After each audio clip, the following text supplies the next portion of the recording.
Times network ద్వారా గుర్తించబడ్డ India's #1 varicose veins hospital Avis ని సంప్రదించండి. ప్రస్తుతం మనం చిత్రపురి కాలనీలో ఉన్నాం. అయితే ఈ చిత్రపురి కాలనీలో గత కొద్ది రోజుల ముందు మున్సిపాలిటీ కొన్ని రో హౌసెస్‌ని డిమాలిష్ చేసింది. నేను వెనకాల కనిపిస్తున్నది మీ అందరికీ అదే ఇప్పుడు. అయితే ఎందుకు డిమాలిష్ చేసిందంటే యాక్చువల్‌గా పర్మిషన్ ఉన్నది 225 రో హౌసెస్‌కి మాత్రమే. బట్ 6 ఎక్స్‌ట్రా కట్టారు. సో 231 అయినాయి మొత్తం. అందుకోసం అని చెప్పేసే పర్మిషన్ లేదు కాబట్టి ఇల్లీగల్ కన్‌స్ట్రక్షన్‌గా భావించి ఇది కూలగొట్టడం జరిగింది. ఒకసారి మీరు చూడొచ్చు స్పష్టంగా. దీంతో పాటు దీని వెనకాల ఉన్న 2 ఇంకా కొంచెం అవతలకి ఇంకొక 2 మొత్తం 5 రో హౌసెస్‌ని పడగొట్టింది. ఎందుకంటే ముందు పర్మిషన్ తీసుకోవాల్సిన అవసరం ఉంటుంది. ఎప్పుడైనా సరే కన్‌స్ట్రక్షన్ ఒకటి స్టార్ట్ చేస్తున్నామంటే మున్సిపాలిటీ పర్మిషన్ తీసుకోవాల్సి ఉంటుంది. బట్ ఇక్కడ ఈ హౌసెస్‌కి పర్మిషన్ లేదు. ఉన్నా కూడా కేవలం ఫస్ట్ ఫ్లోర్ వరకు మాత్రం, అంటే 1+2 నా పక్కకు అవతలకు కనిపిస్తుంది చూడండి, దాని వరకు మాత్రమే పర్మిషన్ ఉంది. దానిపైన ఇంకో కన్‌స్ట్రక్షన్ చేశారు. అటుపక్క కనిపిస్తుంది, ఇటుపక్క కూడా ఉంది చూడొచ్చు మీరు. అలా గనక ఎక్స్ట్రా పర్మిషన్ చేసినప్పుడు అది ఇల్లీగల్ కన్‌స్ట్రక్షన్ అవుతుంది. సో అందుకోసమే ఈ విల్లాస్‌కి, అంటే విల్లాస్ అనకూడదు, వీటిని యాక్చువల్‌గా రో హౌసెస్ అనాలి.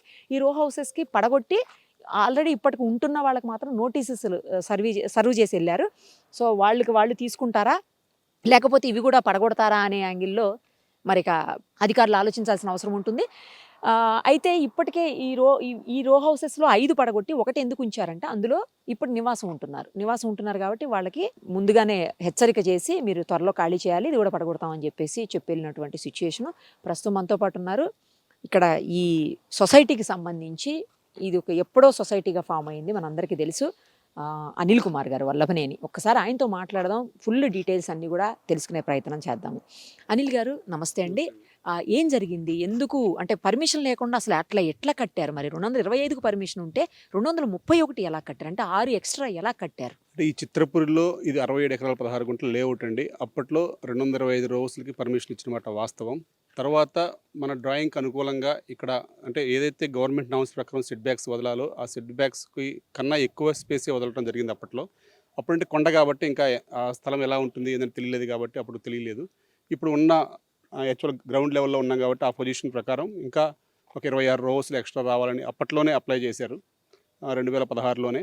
అప్పట్లోనే ఆ పర్మిషన్కి అనుకూలంగా ఉంది కాబట్టి అని చెప్పేసి మనం ఏమి డీవియేషన్ చేయట్లేదు కదా అని చెప్పేసి, దాంతోపాటు అనుకూలంగా ఉన్న ఆల్రెడీ పాతవి ఏదైతే 225 ఉన్నాయో దానికి అనుకూలంగా ఉన్నాయి మాత్రమే ఒక 6 రోజులు కట్టడం జరిగింది అప్పట్లో 2016లోనే. ఆ తర్వాత అప్పటి నుంచి బాగానే ఉంది. ఆ తర్వాత వేరే వాళ్ళకి ఆ ఫ్లాట్స్ కూడా అలాట్ చేయడం జరిగింది. వాళ్ళు నివాసం కూడా ఉంటున్నారు, కొందరు వర్క్ చేయించుకుంటున్నారు. ఇప్పుడు సడన్గా కొందరు సభ్యులు, మాలోనే కొందరు సభ్యులు 6 రోజులు టోటల్ యాడ్స్లో కట్టారని వాళ్ళు కొందరు కంప్లైంట్లు న్యాయస్థానానికి వెళ్ళడంతో వారు మున్సిపాలిటీ అధికారులకి వాళ్ళ ఆదేశాలు జారీ చేయడం జరిగింది.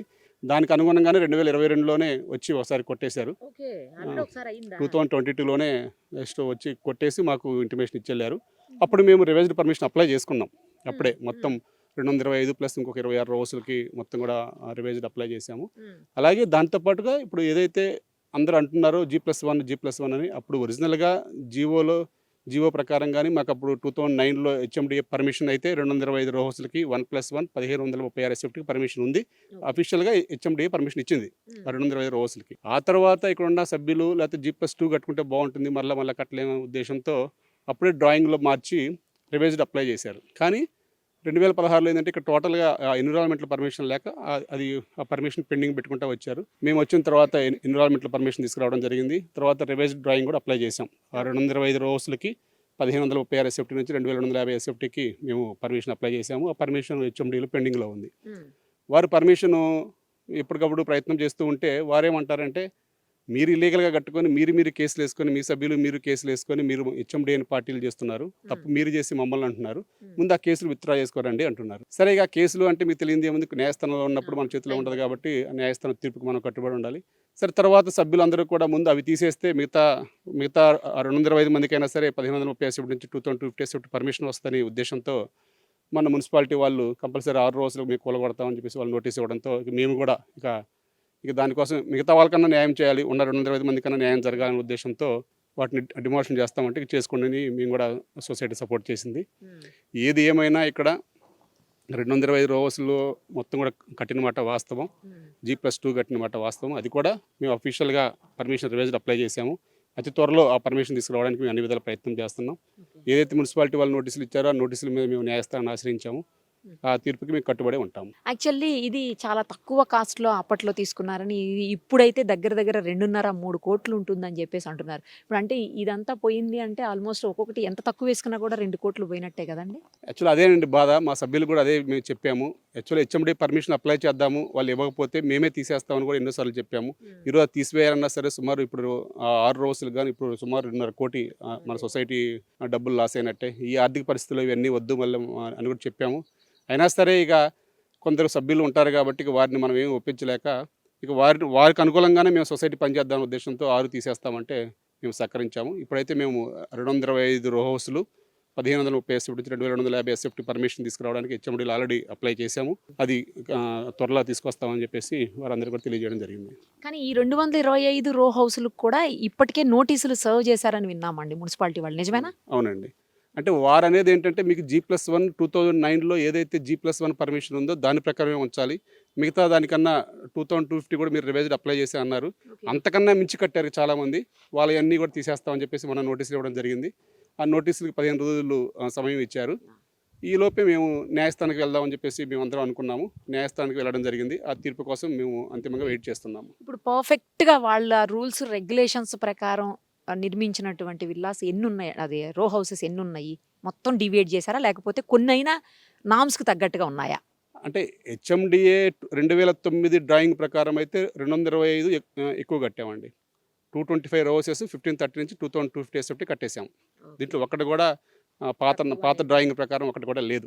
ఎందుకు ఉన్నాం అది క్లియర్గా కనిపిస్తుంది కాబట్టి దాంట్లో దాచిపెట్టేది ఏం లేదు. క్లియర్గా 2250 ఎస్ఎఫ్టీ 225 రో హౌస్లు కట్టాం. సో అంటే సుమారుగా దగ్గర దగ్గర 600 కోట్ల పైన ఇప్పుడు ఏదైనా ఎఫెక్ట్ పడిందంటే 600 కోట్ల ఎఫెక్ట్ పడినట్టే. ఏం ఎఫెక్ట్ పడకూడదని కోరుకుంటున్నామండి. మేము క్లియర్గా ఏదైతే మాకు గవర్నమెంట్ ఫీజెస్ ఏదైతే ఉంటాయో అవన్నీ చెల్లించడానికి మేము అంత సిద్ధంగా ఉన్నాం. ఏదైనా సరే ఇప్పుడు మేమైతే అక్రమంగా అయితే ఏం కట్టలేదు. ఆల్రెడీ పర్మిషన్ ఉంది. పర్మిషన్ దాని మీద మేము ఎక్స్ట్రా కట్టాము. ఆ ఎక్స్ట్రాకి మేము పర్మిషన్ అప్లై చేసాము. అప్లై చేయకుండా అయితే కట్టలేదు. అప్లై చేసాము. ఆ అప్లై పర్మిషన్ ఎందుకు రాలేదు అని కూడా చాలా ఉండొచ్చు. కానీ ఇక దానికి కొన్ని నామ్స్ ఉంటాయి కాబట్టి కొన్ని డైరెక్షన్స్ అన్నీ ఉంటాయి కాబట్టి హెచ్ఎండి అధికారులు వారి మీద కేసులు వేయడంతో వారు ఇవ్వలేదు. ఇప్పుడు కేసులు కూడా ఇంకా డిమాలిషన్ చేశారు కాబట్టి కేసు లేదు కాబట్టి ఇక ఫర్దర్గా ఫైల్ మూవ్ చేయడానికి మేము అన్ని విధాల ప్రయత్నం చేస్తాం హెచ్ఎండిఏలో. అది చూశారు కదా, ఉన్నటువంటి 225 రో హౌసెస్ ఏవైతే ఉన్నాయో ఇవన్నీ కూడా దాదాపు 600 కోట్ల పైచిలుకు మాట వాల్యూ వచ్చేసరికి. సో వీటన్నిటికీ కూడా నోటీసెస్ సర్వ్ చేశారు మున్సిపాలిటీ వాళ్ళు. ఒకవేళ మున్సిపాలిటీ నుంచి పర్మిషన్ అంటే పర్ఫెక్ట్గా తీసుకొని ఉండింటే ఇవాళ 600 కోట్ల రూపాయలు లాస్ జరిగేది కాదు అని చెప్పేసి కొంతమంది వ్యాఖ్యానిస్తున్నారు. యాజ్ పర్ నామ్స్ హెచ్ఎండిఏ ఏదైతే ఇచ్చిందో 1+G+1 అని చెప్పి అలాగే కట్టుకొని ఉంటే కనుక ఈరోజు ఇంత నష్టం జరిగేది కాదు అని చెప్తున్నారు. చూడాలి ఏమవుతుంది అనేది. ఎందుకంటే కోర్టులో వీళ్ళు ఆల్రెడీ ఇప్పటికే కోర్టును ఆశ్రయించారు. కోర్టు నుంచి కూడా పాజిటివ్గా తీర్పు వచ్చిందని వింటున్నాము. మరి అది ఎంతవరకు కరెక్టు, లేకపోతే కోర్టు యాజ్ పర్ నామ్స్ ప్రకారమే పోండి అని చెప్తుందా, లేదు అంటే కోర్టు స్టే ఇస్తుందా అనేది కూడా ఇంక కొద్ది రోజులైతే మనకు తెలుస్తుంది. ఏమైనా ఇక్కడ ఇన్వెస్ట్ చేసిన వాళ్ళైతే మాత్రం ఇబ్బంది పడి బాధపడేటువంటి పరిస్థితి అయితే ఉంది.